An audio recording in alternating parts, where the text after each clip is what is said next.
Recently, I was posed the questions between all of the new NERF Rival Blasters, between the Roundhouse, the Charger, and the Takedown.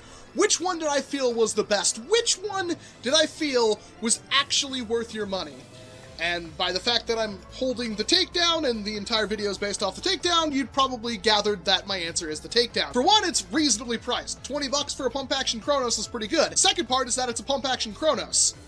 It's really hard to mess up a Chronos at this point. It is almost a blaster that Hasbro accidentally made really too good. And it's one of those blasters that pretty much everybody should have, and there's a lot of different ways to get it, but I think the Takedown fundamentally may be the best option for you, because this thing's pump action, and it has 8 rounds. And even once you put a massive spring in it, it's still somewhat accurate. But this isn't just about the Takedown, but rather the parts I have on the Takedown. So if you've seen my mod guide for this thing, I've already put a Pro RX spring in this and got it hitting over 160 FPS. And yet, while it's not the most accurate thing ever, it's usable, I would say, especially if you have a semi-decent rival round. This thing will still fly somewhat straight, and it's...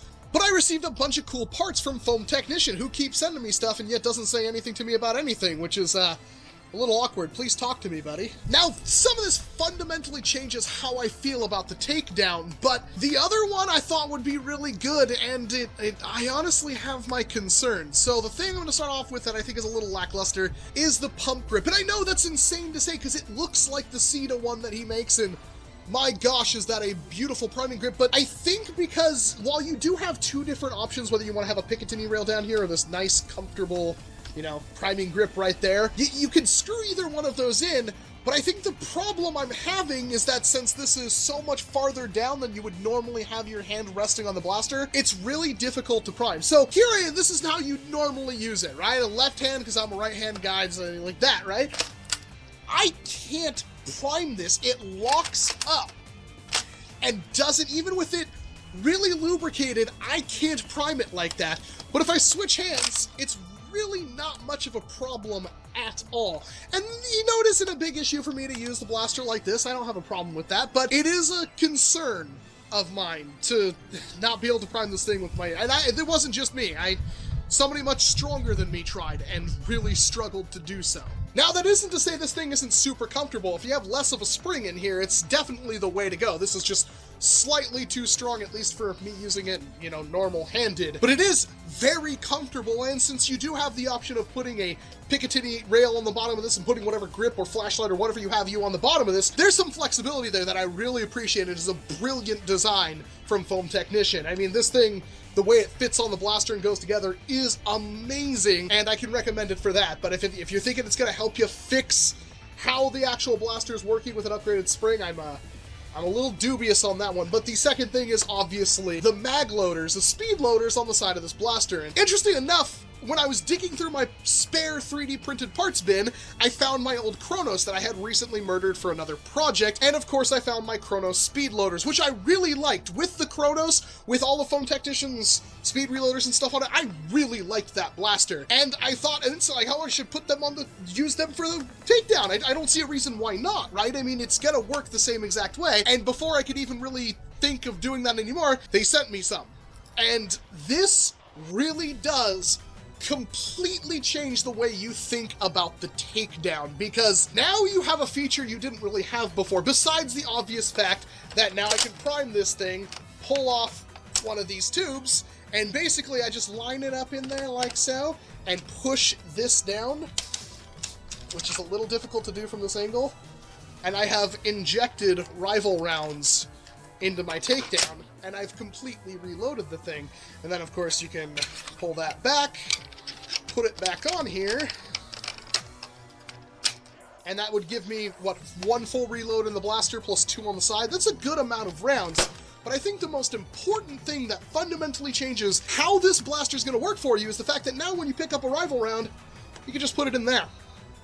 And you can do that for 2 reloads. And that instantly changed the way I see this blaster. Before, it was something that was kind of nice to have, and theoretically, I guess you could have done this with the Chronos, but for some reason, the angle of which everything is, where these things are located, you could put, you know, you can flip these things around and put them on the other side if you want to have them on the left-hand side and whatnot. That's completely up to you. I prefer to have them on this side, but that really changed. Not only can I have quick reloads, but I can easily top up these things on the fly, and there's enough rounds now that This went from, while it's a really cool, like, secondary package to have everything in one place, if I could figure out, like, I'm guessing I could put, like, a Holdster plate on the side of this, like the little magnet things, and put this thing on my back and be super happy about it. This also means that it's more capable of being a primary.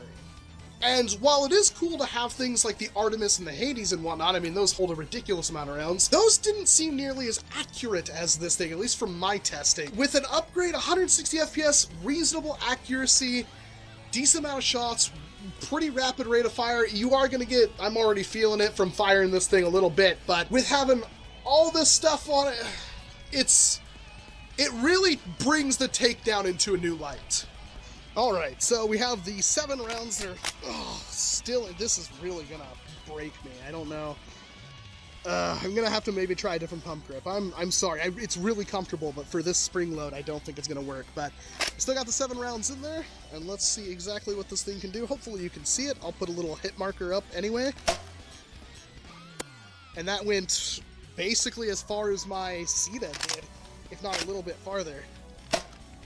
They're curving to the left, but they're going straight for a majority of the way. I totally didn't even see where that one went. The sun is kind of right in my eyes. There we go. That one went completely straight. That one went completely straight.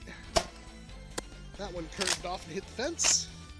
And that one didn't fire. It got pinched halfway through. There we go. That one went completely straight.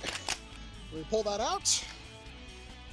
Grab our speed loader. It's stuck in there a little bit, but it has these kind of prongs on the front of it that fit perfectly into the blaster. Let's actually do it like this so you can just inject new rounds in your blaster. Sometimes it doesn't go completely far enough in. I'm gonna see if I can't chamber this one. I could, but sometimes they don't. That is a concern I have. Maybe the pusher there is slightly too short.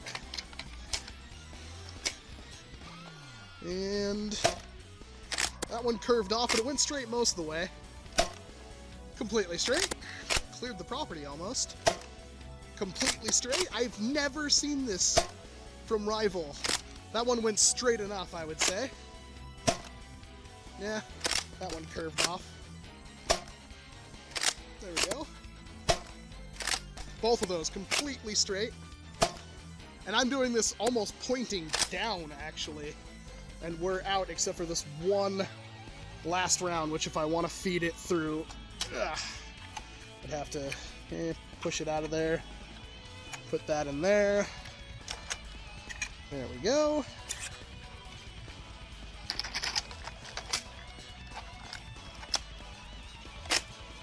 And, oh, again, got pinched. I think that's something on my end, though. There we go. That one curved off pretty good, too. But let's see the real power that this thing gives us. Now, say you've been walking around picking up darts, or you find some on the ground.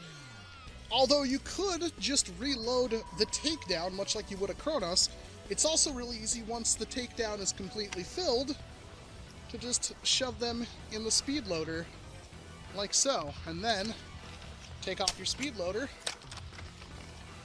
prime back your blaster, and completely fill up the takedown like so. Then just return that little pusher back to its spot, flip it together, and although, again, it didn't quite, I think this one's my fault, there's just Rival rounds everywhere right now. There we go. Just like that. Which really, really helps.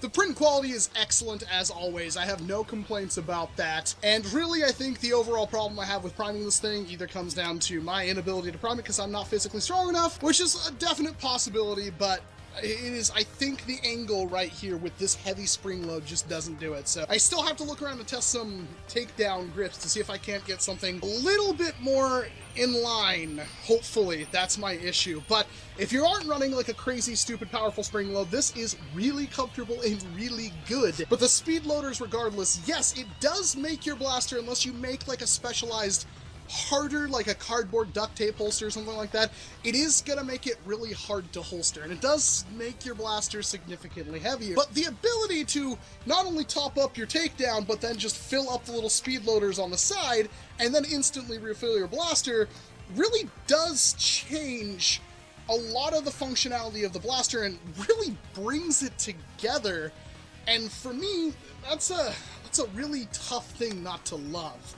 This definitely did make me appreciate my takedown a lot more, and makes me really consider using something like a single-shot Rival. And if I used higher quality ammunition, I probably would be able to get some more straight shots out of it. But what I'm getting already, my roundhouse also was rather accurate, but didn't hit nearly the same ranges as this thing, where I have to angle it downwards just to not clear the entire property. With an angled shot, this thing would sail forever. And it's in, like, the perfect size, in my opinion. I really do like this blaster, and if you're looking for some 3D printed parts to make this thing even better, I mean, yeah, you can now use it as a primary, obviously, but I think the coolest thing is you could have all your ammunition, everything, for basically an entire war, at least a round of your war, on your blaster. You wouldn't need anything else.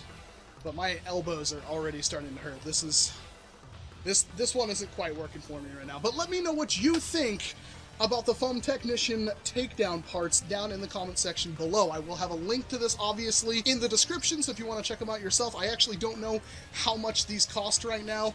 Yes, they are 3D printed. They are beautifully 3D printed, but that's going to be up to you to decide if that's worth it or not for you. Personally, I don't have a horse in this race because, I mean, it's you either need them or you don't kind of thing. And if you want them and they're there, you're going to pay the price for them. That's kind of how it works. But I'm pretty impressed. I'm Walcom S7, thank you very much for watching this video, and of course, I hope to see you in an entirely different one. And if you haven't checked it out, make sure you check out my Patreon, where $5 a month or more will get your name directly printed on my workbench, which is, not in this video, but it's going to be visible on a lot of other ones. So if you want your name out there, this is a way you can do it, and support the creator on YouTube, especially in these trying times where, who even knows what's happening anymore? World's gone crazy.